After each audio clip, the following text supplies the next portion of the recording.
ఈ blouse front part ఒకసారి observe చేయండి. హుక్స్ పట్టీ కావచ్చు, షేప్ బెల్ట్ కావచ్చు, నెక్ పార్ట్ కావచ్చు and blouse front part shape dots ఏదైతే వేసామో అవి కానీ ఎంత ఈవెన్గా ఎంత పర్ఫెక్ట్ లుక్ వచ్చాయో. ఎప్పుడైనా ఒక కస్టమర్ మనకి రిపీటెడ్గా రావాలి అంటే బ్లౌజ్ యొక్క ఫినిషింగ్ మనం ఏ విధంగా స్టిచ్చింగ్ చేసామని ఖచ్చితంగా చూస్తారండి. స్టార్టింగ్లో నేను కూడా ఇలాంటి ప్రాబ్లమ్స్ అయితే ఫేస్ చేశాను. కస్టమర్స్కి నేను కుట్టిన బ్లౌజెస్ అనేవి కరెక్ట్గా ఫిట్ అయ్యేవి, కానీ రిపీటెడ్గా మళ్ళీ ఆ కస్టమర్ నా దగ్గరికి వచ్చేవారు కాదు. ఒకసారి నాకు క్లోజ్ కస్టమర్ ఒక ఆవిడతో నేను మాట్లాడాను. ఏంటి మీరు వేరే టైలర్ దగ్గర బ్లౌజెస్ కుట్టించుకుంటున్నారు, నేను కుట్టిన బ్లౌజెస్లో ఏమైనా ఫాల్ట్ ఉందా చెప్పండి అని జెన్యూన్గా ఫీడ్బ్యాక్ అడిగాను.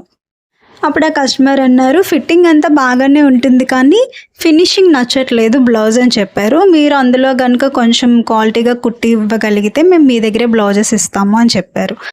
అప్పటి నుండి నేను ఏ బ్లౌజ్ స్టిచ్చింగ్ చేసినా కూడా అస్సలు కంగారు పడకుండా చాలా నిదానంగా ఫినిషింగ్ పర్ఫెక్ట్గా వస్తుందా రాదా అని చెక్ చేసుకొని చిన్న ఫాల్ట్ ఉన్నా కూడా బ్లౌజ్లో మళ్ళీ స్టిచ్చెస్ నీట్గా విప్పేసి మళ్ళీ దాన్ని రీస్టిచ్చింగ్ చేసి పర్ఫెక్ట్ లుక్ నాకు ఈ ఫినిషింగ్ ఓకే కస్టమర్ సాటిస్ఫై అవుతారు అనుకున్న తర్వాతనే డెలివరీ ఇచ్చేదాన్ని.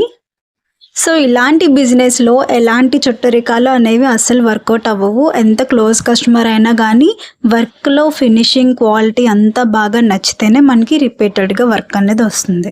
చాలామంది ఇంటి దగ్గరే ఉండి డబ్బులు సంపాదించవచ్చు అని చెప్పి టైలరింగ్ని నేర్చుకోవడానికి ఆశపడుతుంటారు. ఆఫ్ కోర్స్ డబ్బు మైండ్ సెట్తో కూడా ఆలోచించవచ్చు, కానీ ఎప్పుడంటే మనం ఈ వర్క్ విషయంలో క్వాలిటీ ఆఫ్ ఫినిషింగ్ స్టిచ్చింగ్ అన్నీ ఇవ్వగలము. అప్పుడు మనం ఒక బ్లౌజ్ మీద ఎంత ఛార్జ్ చేసినా కూడా ఒక కస్టమర్ అనేది మనకి రిపీటెడ్గా వస్తూనే అంటారు. బాగా టైం తీసుకోండి, అసలు కంగారు పడకండి. క్వాలిటీ ఆఫ్ ఫినిషింగ్ నేర్చుకున్న తర్వాత బ్లౌజులు స్టిచ్చింగ్ చేసి ఇవ్వండి.